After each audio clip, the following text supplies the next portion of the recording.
Bueno, muy buenos días todavía. Nuestros nombres son Carol y Miguel, y nosotros representamos a un grupo de 5 estudiantes de la materia optativa de Zoológico como centro de conservación. Y a lo largo del semestre, nosotros nos interesamos por una problemática actual que está ocurriendo en nuestro país. Y derivado de este trabajo, hoy les venimos a presentar esta plática sobre la problemática socioambiental en la conservación del manatí, Triquecus manatus manatus, en el estado de Tabasco.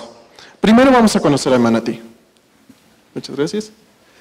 Bueno, el manatí es un mamífero marino, son herbívoros, y básicamente su alimentación se da con lirios, pastos marinos y algas. Estos son suficientes para mantener a un animal que alcanza hasta los 600 kilogramos de peso y una talla de hasta 3 metros de largo. Ellos viven en aguas someras, arriba de los 20 grados, en zonas de humedales, zonas de agua dulce y zonas salobres. Uno de los factores primordiales que pone esta especie en riesgo es también la parte de la biología de la especie, donde ellos tienen una baja tasa reproductiva. Ellos tienen una sola cría de cada 2 a 5 años, y el periodo de gestación de esta es de 12 a 15 meses. Y además, la madurez sexual de estos organismos es alcanzan hasta los 3 a 6 años en hembras y hasta los 9 a 10 años en machos. En el mundo podemos encontrar 3 especies de manatís. El manatí africano, que vive en el África Occidental, el manatí amazónico, que vive en la cuenca del río Amazonas, y el manatí antillano, que es el que podemos encontrar en nuestro país con la subespecie Triquecus manatus manatus. Este está protegido en nuestro país desde 1921, cuando se impone la primer veda a su caza de manera permanente. Sin embargo, la degradación del hábitat, continua caza del manatí y otros factores socioambientales derivaron en que se siguiera la reducción de sus poblaciones, a un grado tal que para 1975 CITES la considera como una especie en peligro de extinción, seguida en el 2008 por la IUCN, y también el gobierno mexicano, dentro de la NOM 059, la considera como una especie en peligro de extinción. Las amenazas a su conservación y a sus poblaciones en general se ven dispuestas como la reducción del hábitat por la expansión humana y de las actividades antropogénicas, en especial de la actividad petrolera, la contaminación de cuerpos de agua y alimento en las zonas donde viven y son susceptibles a ingesta de metales pesados y otras sustancias tóxicas, la vulnerabilidad que presentan enfermedades y patógenos, tales como papiloma, toxoplasma, morbillivirus, que todavía se seguía la cacería de manatí a pesar de estar prohibida. Inclusive todavía en la década de los 90 uno podía encontrar artesanías hechas con huesos de manatí. Y también heridas por hélices de lanchas y redes de pesca. Bueno, la distribución del manatí en nuestro país en realidad es bastante amplia. Va desde las costas de Veracruz hasta las de Quintana Roo. Sin embargo, esta se encuentra muy fragmentada en los diversos cuerpos de agua. Pero la mayor población que conocemos se encuentra en el estado de Tabasco, donde se distribuyen los amplios sistemas de humedales del estado. Y en la problemática de la que les vamos a platicar, se ha centrado principalmente en los municipios de Macuspana, de Centla y de Jonuta. Las actividades económicas que han llevado a un declive de las poblaciones del manatí consideran la extracción de hidrocarburos, la deforestación, la agricultura, el desvío de cauces fluviales, la desecación y las actividades pesqueras. Cabe destacar que Tabasco es un estado ampliamente petrolero. 60% del Producto Interno Bruto de este estado proviene de esta actividad. Sin embargo, en los últimos años se ha visto un declive en la producción petrolera, lo que ha llevado al desempleo, que dobla la media nacional. Con esto, las personas han tenido que buscar otras actividades para vivir. Entre ellas han encontrado oficios como la pesca.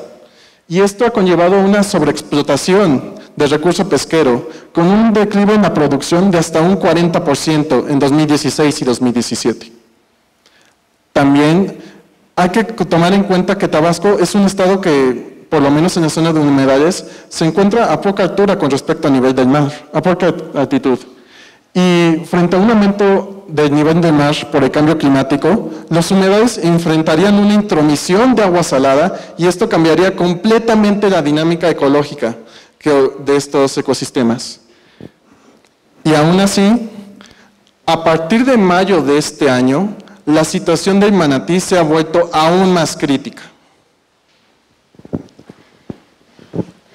Bueno, ¿qué ha ocurrido respecto al manatí? Desde mayo del presente año, en los municipios de Macuspana, Jonutla y Senta, se ha visto súbitamente la muerte de fauna acuática en los cuerpos de agua del estado, y la población estimada de casi 1,000 manatíes no ha sido la excepción. El 18 de mayo del presente año se reportó en Macuspana el primer manatí muerto, y desde entonces hasta inicios del presente mes se han reportado 98 individuos muertos. Para dar explicación a esto, la Semarnat y la Profepa niegan cualquier contaminante en el agua, mientras la ASCARM, una asociación que incluye todos los zoológicos y acuarios del país, estipula que sí existe contaminación en el agua, que incluye incluso metales pesados. Pemex y Conagua, tras haber realizado análisis en la calidad de estas aguas financiadas por el Estado, asegura que no hay estos contaminantes ni hidrocarburos en las aguas. Respecto a esto, existen varias causas que se han estipulado teniendo en cuenta la respuesta de las autoridades, dentro de las cuales se incluye la estipulada por Darwin Jiménez de la Universidad de Tabasco, que incluye un bloom algal, en donde la explosión de las poblaciones de bacterias en las aguas cambiarían la química de estas, afectando a los manatíes y bajando sus poblaciones. Otra incluye el gran aporte de fertilizantes y agroquímicos a las aguas por las amplias plantaciones de palma que se encuentran orientadas a la extracción de aceite de palma en el estado de Tabasco. Pero la principal explicación que se ha encontrado en este tiempo es la contaminación debido a los pozos productores de gas de Pemex, en donde Enrique Zazueta, presidente de la ASCARM, explica que de estos tubos que incluyen los pozos productores de gas de Pemex, se expide un gas altamente tóxico que incluye ácido sulfídrico. Además, estamos hablando de 33 pozos solamente en Centla y más de 100 pozos en lo que es el estado de Tabasco, en donde algunos de ellos no han recibido mantenimiento en más de 40 años, y esto lleva a otro problema: el aporte de estas estructuras en mal estado de metales pesados al agua. Ante la negativa del Estado, los pescadores de la zona se organizaron para llevar a cabo sus propios análisis de la calidad del agua en la Universidad de Veracruz, en donde obtuvieron que para metales pesados como el plomo, el cadmio y el aluminio se encuentran concentraciones mucho más altas de las que son permitidas por ley, en donde para el caso del cadmio las concentraciones son incluso 2.700 veces las permitidas por ley. Y esto no se limita a los manatís. Las poblaciones, como lo decía mi compañero, están sobreviviendo de la pesca, pero la problemática socioambiental ha afectado a más de 20,000 familias que sobrevivían de esta actividad, parando toda actividad económica, y afectando a más de 51 rancherías y ejidos, en donde la respuesta del Estado ha sido darles compensaciones económicas, pero los habitantes de la zona dicen que esto no es suficiente y se preguntan hasta qué punto el Estado está dispuesto a velar por ellos. Y no se limita a esto, el estado de salud de las poblaciones humanas en esta zona también se está viendo altamente afectado, en donde las afectaciones en la salud incluyen desde una dermatitis aguda hasta problemas gastrointestinales, renales e incluso problemas respiratorios. Entonces, ¿qué se está haciendo? ¿Qué se ha hecho hasta ahora para tratar esta problemática con el manatí?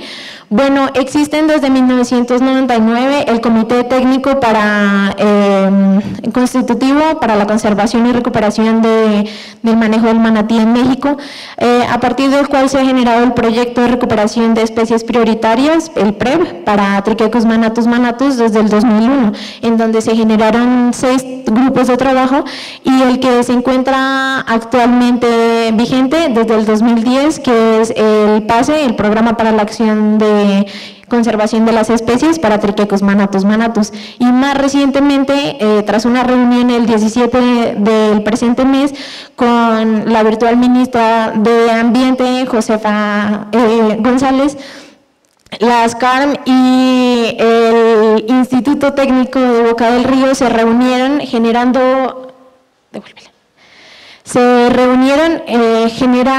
el plan de manejo ambiental y conservación para la fauna, para la biodiversidad acuática de Tabasco, Centla, Jonuta y Macuspana, que se planea que entre en rigor con el nuevo gobierno.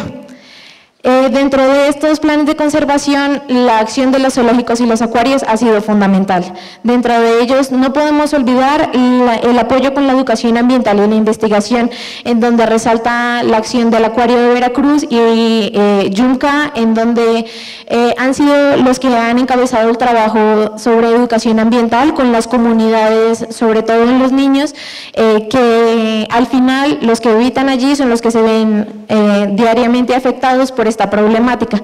Entonces el trabajo se han destacado por el trabajo en educación ambiental. Actualmente son 40 los manatíes que están bajo cuidado humano en más de 10 instalaciones en el país y algunos de ellos adelantan programas de reproducción exitosos, pero no todos cuentan con objetivos establecidos para su reintroducción.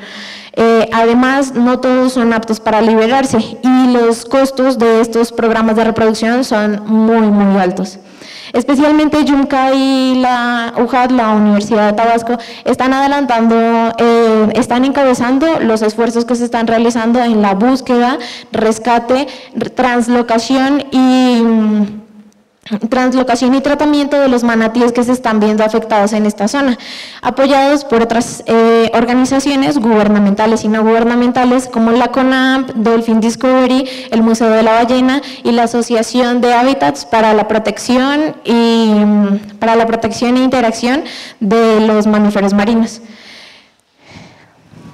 Dentro de las soluciones que planteamos nosotros ante esta problemática, sobre todo incluyen continuar con los esfuerzos que ya les comento que se están realizando, sobre todo desde el Comité de Consulta del Manatí, dentro de los cuales el primero es desarrollar un método de evaluación, una evaluación para el estado de riesgo de la subespecie en México, que no existe y debería existir para estar dentro de la NOM 059, en donde se encuentra desde 1994.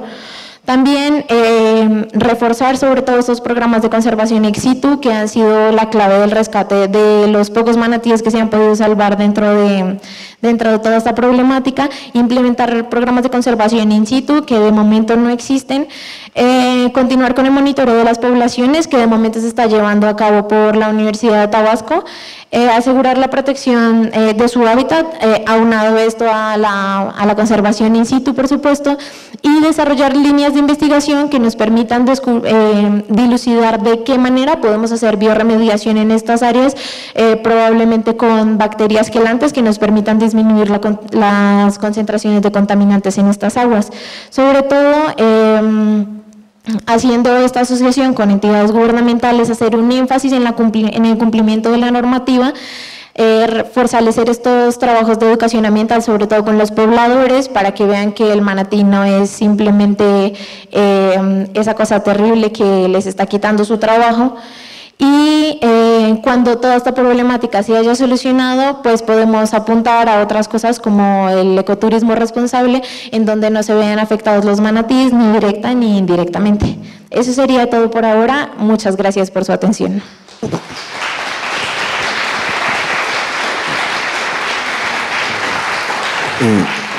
Bien, muchas gracias, excelente trabajo. Tenemos tiempo para preguntas. Muchas felicidades, niños. Si ustedes fueran parte del nuevo gobierno, del equipo de la señora Josefa, con todo el apoyo de nuestro nuevo presidente, ustedes 3 cosas que harían para remediar este problema que es medicina de la conservación, biología de la conservación. ¿Qué harían? Tres cosas. ¿Y dónde está Sandra? Pues yo creo que de momento estaría muy útil hacer énfasis en la educación ambiental, o sea, el trabajo, porque si bien se adelantan estos esfuerzos, en general el presupuesto que tienen las instituciones que manejan fauna silvestre bajo cuidado humano es muy reducido. Y de todo eso, lo costoso que es mantener fauna silvestre, especialmente acuática, que eso duplica o triplica el costo por cada animal, al final el dinero que queda disponible para educación ambiental no suele ser mucho. Entonces, lo primero que haría es énfasis a educación ambiental, que al final somos nosotros los que lo estamos causando, pues nosotros deberíamos ser la solución para ello. Haciendo énfasis, como ya lo estaban haciendo estas instituciones, en las poblaciones que se están viendo afectadas en su cotidianidad por esta problemática. Lo segundo es invertir mucho más dinero en esto de las translocaciones, porque sobre todo la CONAMP tiene unos sitios en donde la calidad del hábitat es mucho mejor y son unos sitios con algún factor artificial, pero en donde se están desarrollando bien las poblaciones después de estas translocaciones. Sin embargo, estas llegan a ser muy costosas, dado que se necesita maquinaria para levantar estos animales tan pesados y mucha más infraestructura, entonces se podría invertir mucho más dinero en darles esa infraestructura que necesitan para estas translocaciones. Y finalmente...